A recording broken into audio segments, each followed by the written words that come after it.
Hi, I'm Norm Abram. Welcome to the new Yankee Workshop. This past winter, while working on a This Old House project in Bermuda, we had the opportunity to see some extraordinary pieces of made-in-Bermuda furniture, often out of their native Bermuda cedar. One that caught our eye was a chest on frame. We'll take you there next to see that piece, and then we'll come back here and build our own Bermuda chest, right here in the new Yankee Workshop.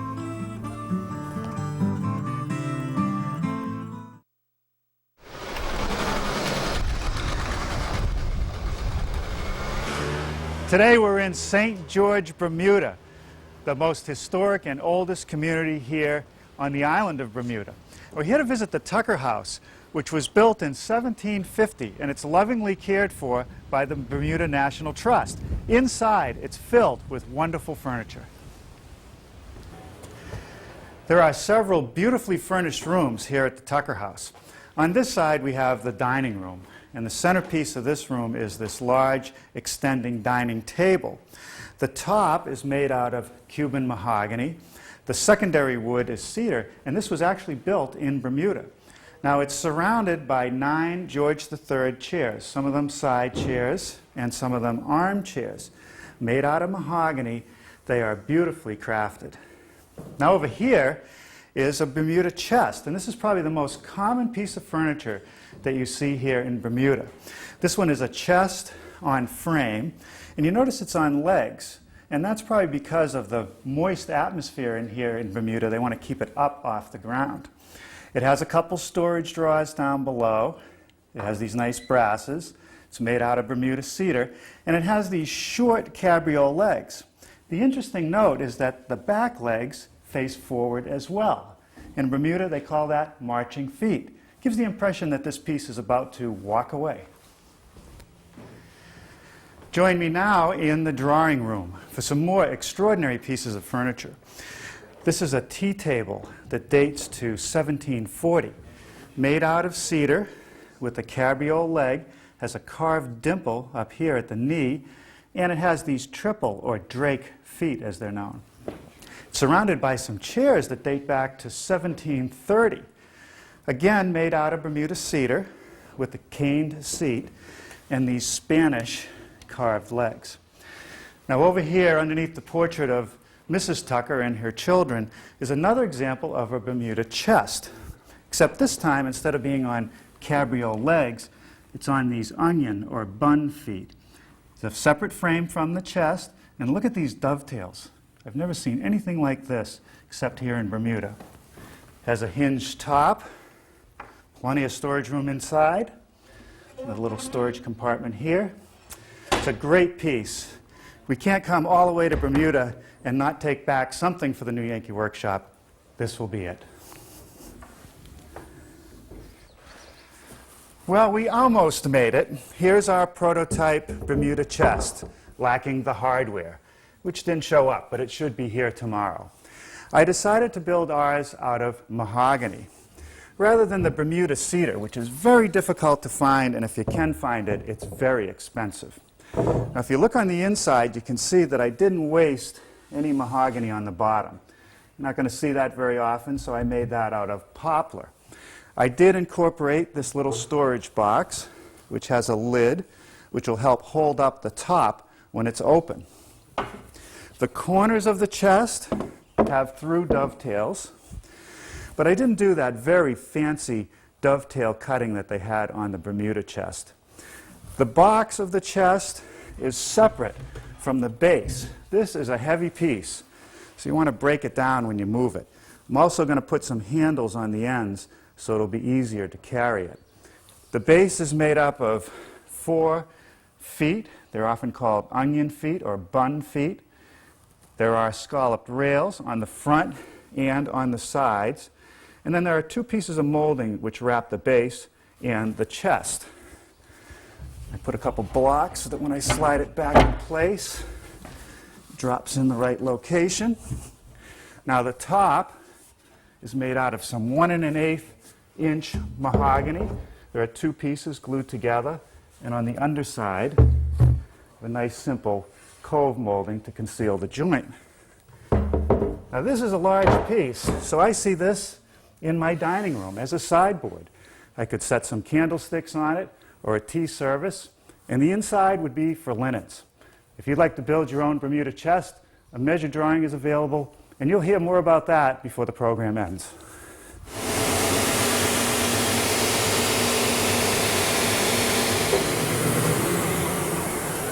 Now, before we spend any more time with our power tools today, let's talk about shop safety. Be sure to read, understand, and follow all the safety rules that come with your power tools. Knowing how to use your power tools properly will greatly reduce the risk of personal injury. And remember this, there is no more important safety rule than to wear these safety glasses. Now, we obtained our mahogany from a source in Pennsylvania, and we will list that on the plan. They ship it to us in the rough stage like this. It's simply bandsawn. Now, if you don't have the equipment, you could take this to a local millwork shop and have it surface planed to the right thickness. We're lucky enough to have a wide belt sander, so we'll use that to size ours. Now, before I can glue the two boards together that are going to form the top of our chest, I have to make sure that the edges are straight and square. The best way to do that is at a joiner.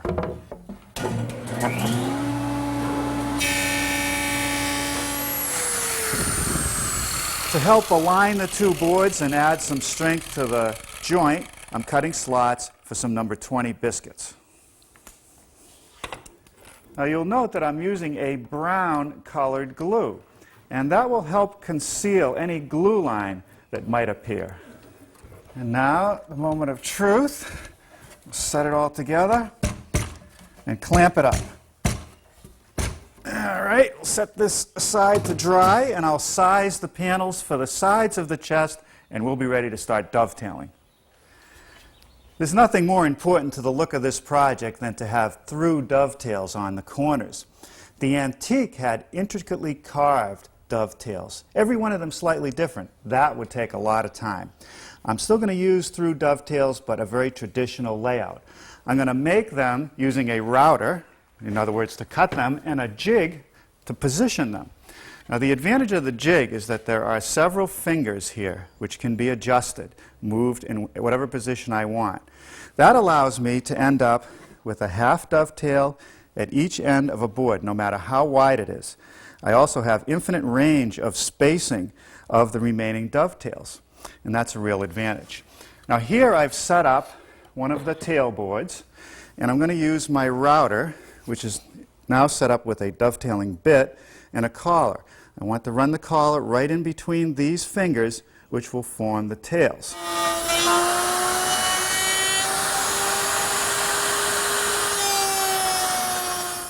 For the last few minutes, I've been making a set of pins for the back panel of the chest, and that takes a couple of attempts. I don't want the pins to be too small, and I don't want them to be too tight, and I do that by adjusting these fingers in and out. I've actually flipped them over first, set them in position, run the test, and made the fine adjustments.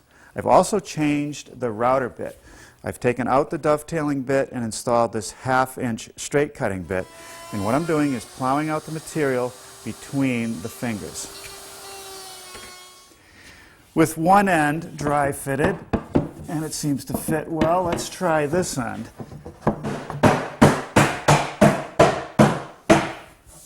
That's going to be good.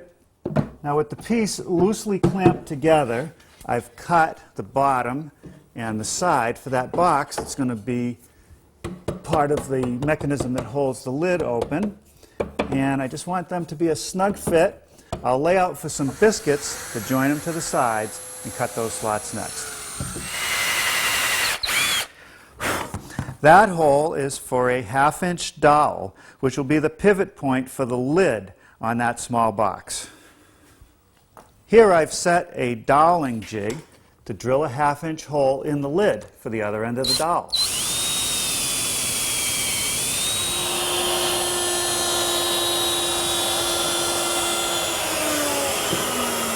Now, here I'm using a rounding over bit just to knock off the sharp edges on the leading edges of our lid. Now, a little bit of glue on a 1/2-inch dowel. Drive it into that hole I made in the lid and trim it off.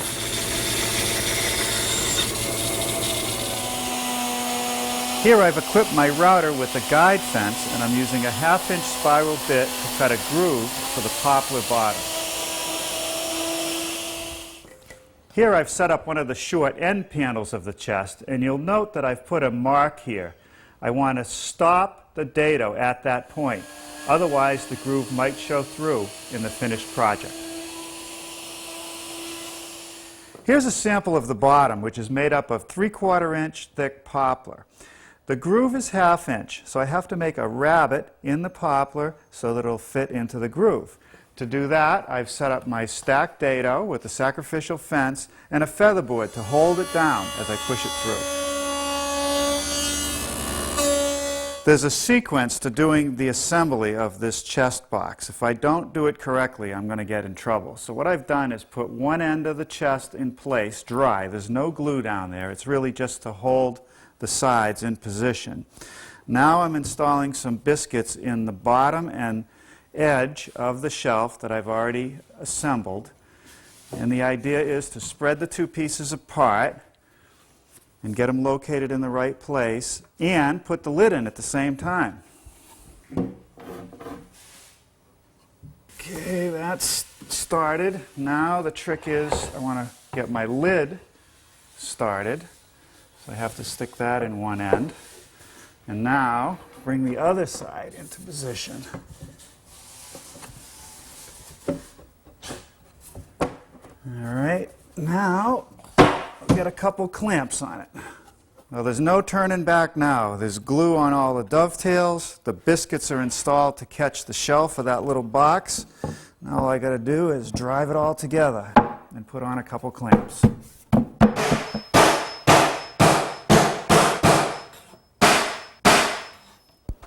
If I don't take the time to put on a couple clamps now to make sure these joints are sucked tightly together, I'll never pull them together later.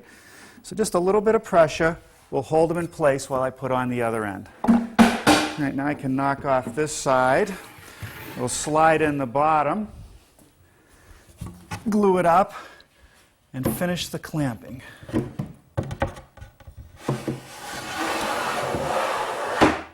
Now before I apply the glue on the other end, a couple clamps to suck the end in tight here. By the time I get the glue on, I'll be able to release the clamps and then set the whole thing together. Now the other end. It's all glued. Get it in position, clamp it up.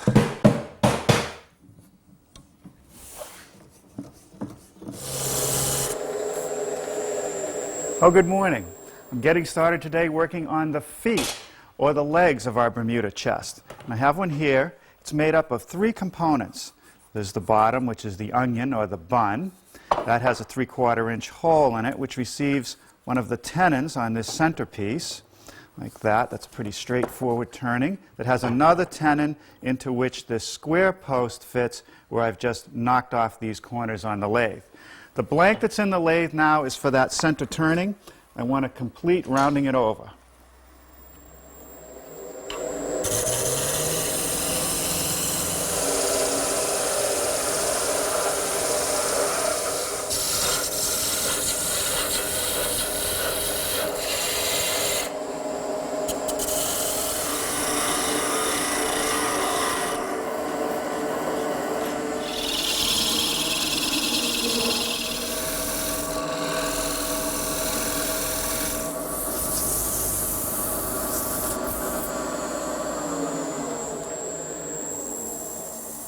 Well, there's the bun, or the onion. Now the remaining piece just needs to have these corners shaped. All right, that's the right shape. A little sanding, and we'll be ready to drill some holes.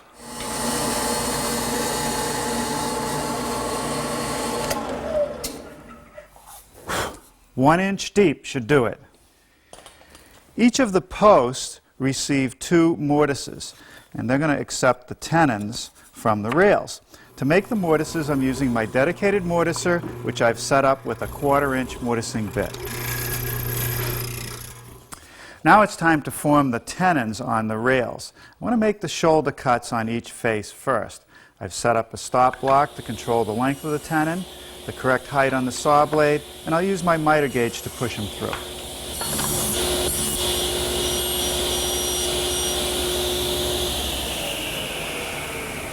Now I've raised the blade to 3/8 of an inch to remove material from the top and the bottom of the tenon. And the reason it's deeper is because it'll leave more meat on the post, which will make the joint stronger. The final step to complete each tenon is to make the cheek cuts. Next, I'm laying out the decorative cuts on the rails, and these are patterns that I made while I was in Bermuda. We'll cut these on the bandsaw.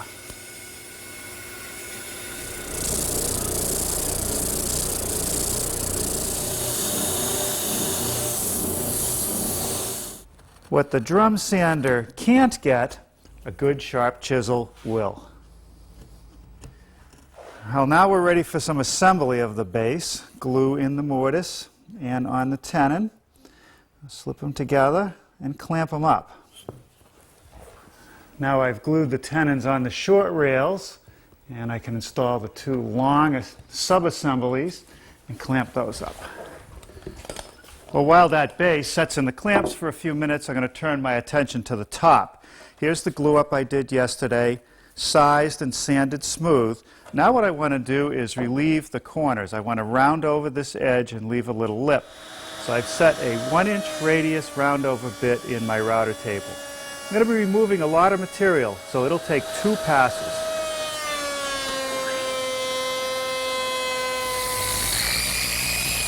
Now, no matter how good the fit, there's always a little discrepancy between the pieces. Now's the time to sand them flush. Well, now it's time to glue the legs onto that base. A little bit of glue in the socket and on the tenon. And I love the fact that they call these onions, from a place where you get the great Bermuda onion. Now I want to set a molding around the base. It'll sit 5/8 of an inch above the base, which will create a lip against which the chest will rest. I start out with rectangular stock. The first thing I want to do is clip this corner at 25 degrees.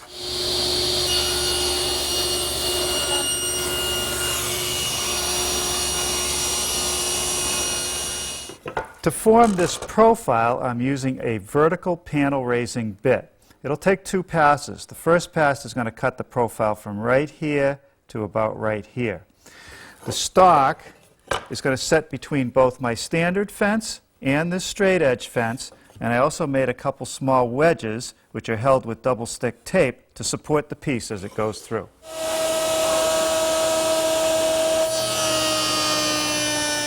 Now have a look at this step. To complete the roundover of the bottom, I've lowered the bit and I've attached a filler on the outfeed side, because what happens is as the material is removed, I lose my support. So this piece will pick it up and support it the rest of the way. Now it's just a matter of cut and fit.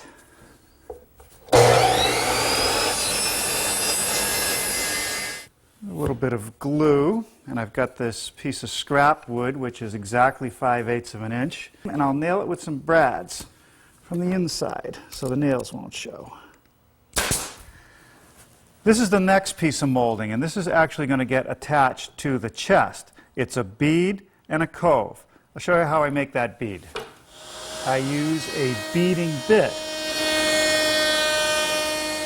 The next step is to remove this sliver of material below the bead. Now I've switched to a cove bit, and with that I'll be able to make that little cove detail right above the bead. The last step for this piece is a rip through the table saw. Now this piece sits right on top of the previous molding, a little glue and brads, and what this molding actually does is conceal the joint between the chest and the base. Now I've positioned the top on the chest and set the overhang where I want it. I've marked the corners for the last piece of molding, which is going to be this piece. I want to hold the molding about 1/8 of an inch away from the chest. It'll give a nice profile to the edge, and it'll conceal the joint between the lid and the top. The cove bit is still in the router table.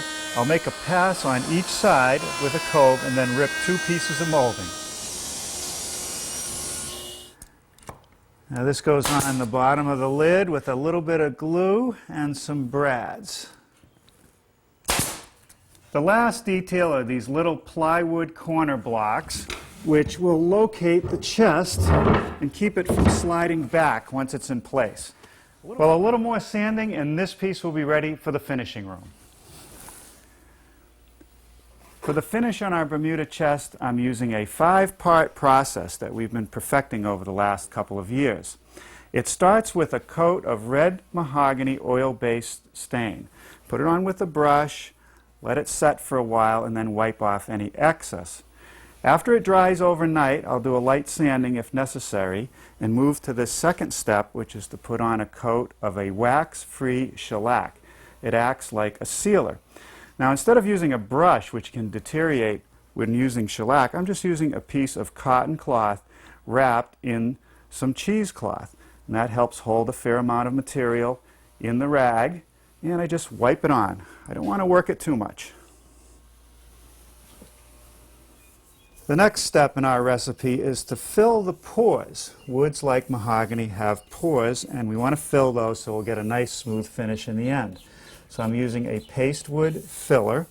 I'm applying it with a brush across the grain so that it'll hook into those pores. And I put on an even coat like that. Then I take a little plastic straight edge like this and work it into the pores, always going across the grain. I don't want to pull it out of the grain. You get most of it pushed in there and off. I'll let it set for 3 to 5 minutes, then scrape off the excess. Now, after it's set for a while, I can use a rubber scraper to remove the excess. Again, always going across the grain. I don't want to pull this filler out of those pores. You can see it's starting to flatten out. It leaves a little residue behind. Then I take a piece of burlap and again, across the grain, buff it until the excess is gone, and then we'll let this sit overnight. The next step in the process is to apply a gel stain. This is mahogany. I put it on with a rag, rub it in a circular motion, sort of like putting polish on a car. Now, I don't want to let it set too long, just long enough to start to dry, and then I want to wipe off the excess and give it a nice even tone. Now that the gel stain has dried, I'm applying the final protective coats. And it's a satin wipe-on poly. I like to put it on with a rolled up piece of white cloth. Just wipe it on. Don't fuss with it too much. 3 coats should do the job. Well, here it is with several coats of that satin poly. And we added these handles. The antique didn't have them. This will make it a lot easier to move. I also installed a full-length piano hinge for the lid.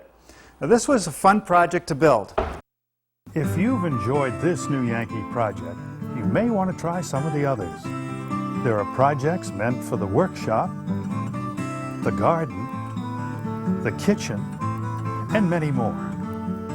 So whether you're a fan of shaker style, or colonial, arts and crafts, or Chippendale, there may be a Norm project you'd like to build.